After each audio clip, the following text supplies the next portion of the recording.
Hi, if you're new here, I'm Shelby. I lost 140 pounds on a GLP-1, and I'm so glad that you're here. Welcome to the thinner side. Today, I want to talk about my entire GLP story, not a highlight reel, not a quick 60-second Instagram story. I'm going deep today. So, before any weight loss, before any medication, before anything changed physically, I felt defeated in my body. I think a lot of people will relate to this, but I didn't like the way that clothes looked on me.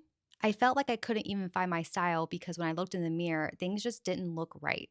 And what's weird to me and still very bizarre to me is that I can look at other women and see beauty in them no matter what size they were, no matter how much they weighed, and admire them. I could see their beauty.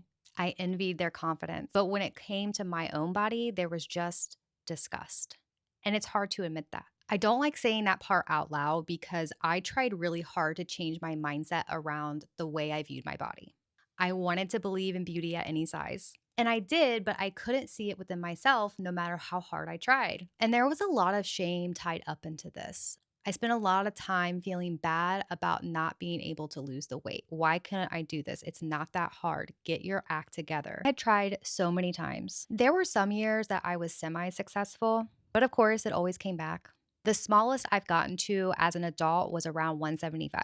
The biggest was when I was pushing 260, which is right before I started a GLP. I had never been a small adult. I've always been able to wear plus size clothing as an adult. I could not imagine myself in a small body. And I think the reason why I couldn't imagine it is because I didn't think it was possible. The first time I lost weight was in 2014. I was 6 months postpartum and I decided to lock in. I think my starting weight was around 200 pounds.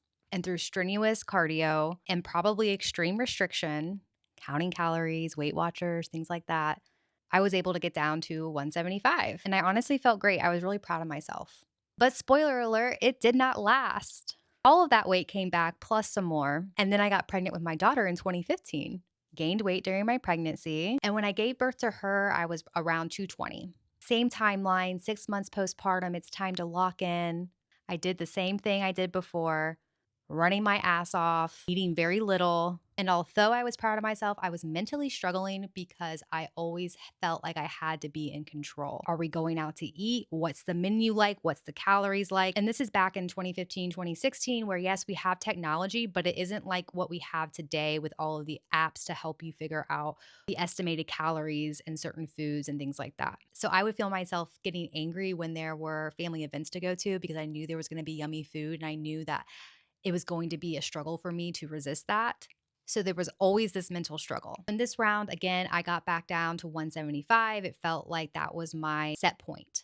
And then in October of 2026, I got diagnosed with multiple sclerosis. My focus completely shifted away from weight loss to figuring out how to live with this new disease. It was really scary.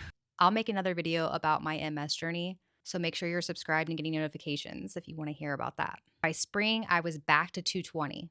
In addition to doing the restriction and the cardio, I was also nursing at the time. So I think that probably helped with the weight loss. Some women are lucky enough that they can nurse and like lose weight really easily because they are nursing, but my body held on to everything. But I do feel like the fact that I was nursing and then started doing the cardio, I think it helped me lose that weight successfully those first two times. So from 2017 to 2019, I wasn't really actively trying to lose weight. I was really trying to convince myself that it was okay to be the size that I was at. My weight fluctuated, but I never got below 200 again. And in 2019, I got pregnant with my third son.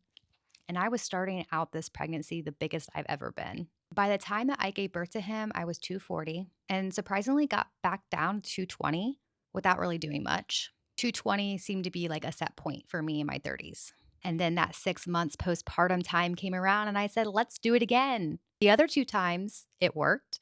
So I started doing cardio, started restricting, started losing my mind. I really hate restriction because I think I take it too far. I take it too seriously. And then I'm really hard on myself if I'm not perfect. Even though I was nursing again, the weight was just not coming off the way it did the other two times. So I tried intermittent fasting. I continued the cardio plus the restriction. I had the mindset of earning food, that if I ate a big meal, I could make up for it by not eating the next day. Really unhealthy habits. My mental health tanked.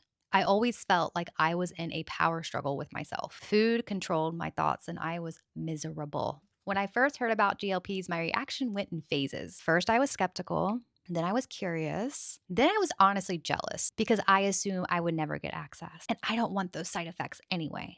In January of 2024, a friend opened up to me about trying to get access to a GLP. That made a crack in the door. I didn't think it would work for me, and I was terrified of failing again. But a bigger part of me wanted to see what would happen. At that point, I hadn't really thought about what other people would think, and I hadn't even decided if I was going to tell anyone that I was trying to get access to this medication. Then in March of 2024, I had my yearly physical. My blood work came back showing that I was pre-diabetic and I was nearly 260 pounds. And I'm pretty sure that put me in the morbidly obese category at 5'5". I'm not here to argue about BMIs, but it was hard seeing that.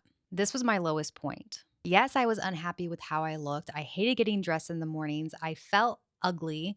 I felt undesirable. But now we're talking about long-term health implications. This very quickly became more than aesthetics. So I got really serious about figuring out how to get access to this. I spent a lot of time investigating my insurance plans and how to get them to cover it. Eventually, I learned that they would cover if I was pre-diabetic. There's a silver lining of learning that you treated your body like shit for too many years.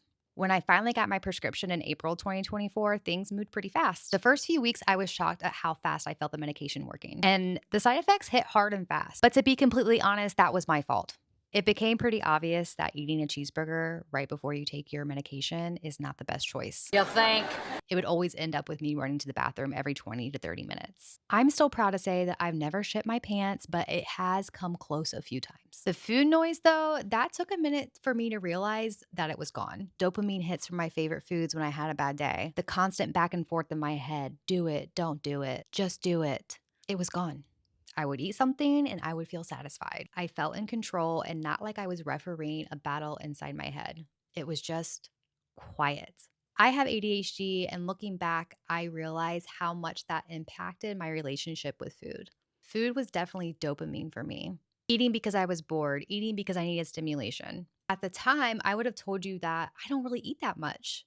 I don't know why I'm fat, but the sneaky snacks, the handfuls of cereal and chocolate chips from the pantry, it turns out all of that stuff counted too. As my body started changing, I felt excited, but cautiously so. And I was conflicted. I had spent a lot of time and a lot of work learning to be kind to my fat body, to love her, and it was work. So as the weight came off, there was a strange feeling of betrayal. Like I was abandoning a version of myself that I just learned to protect. And I'm still protective of her. I remember the pain and the longing of wanting to be different so badly. When the weight loss became noticeable, people started making comments. And while that was validating, it was also really uncomfortable because it made me realize how noticeably overweight I was. One thing I cannot stand is when people say that being on a GLP just proves that people just wanted to be skinny without putting in the hard work. The idea that health or thinness has to be earned in a certain way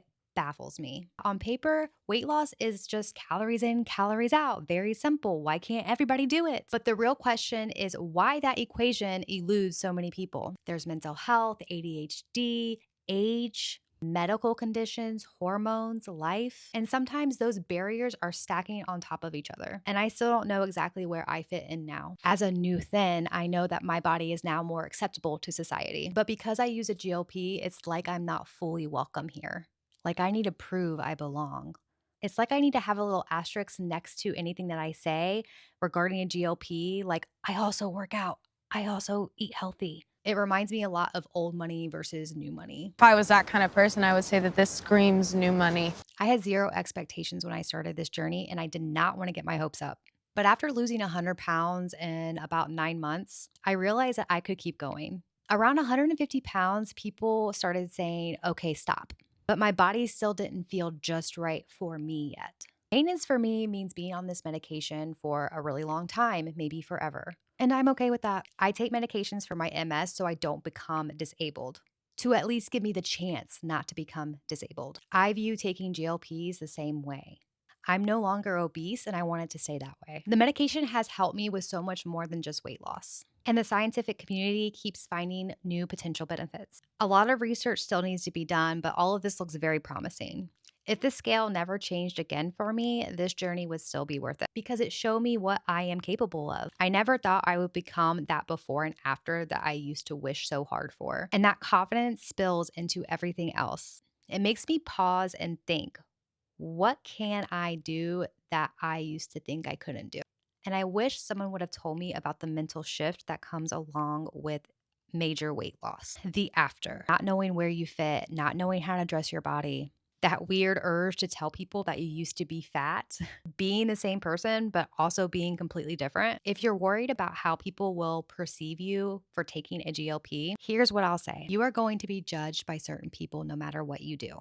And you don't owe anyone an explanation. While I do think more honesty helps break the stigma of GLPs, it's still no one's business unless you want it to be. The fitness world fights constantly about the right way to get healthy. This is no different. Everyone thinks they're an expert, but you are the only expert on what you need. If any part of the story feels familiar to you, I would love to hear from you. Let me know if you can relate, even just a little bit. And if you're new here, feel free to say hi and subscribe. You're always welcome here.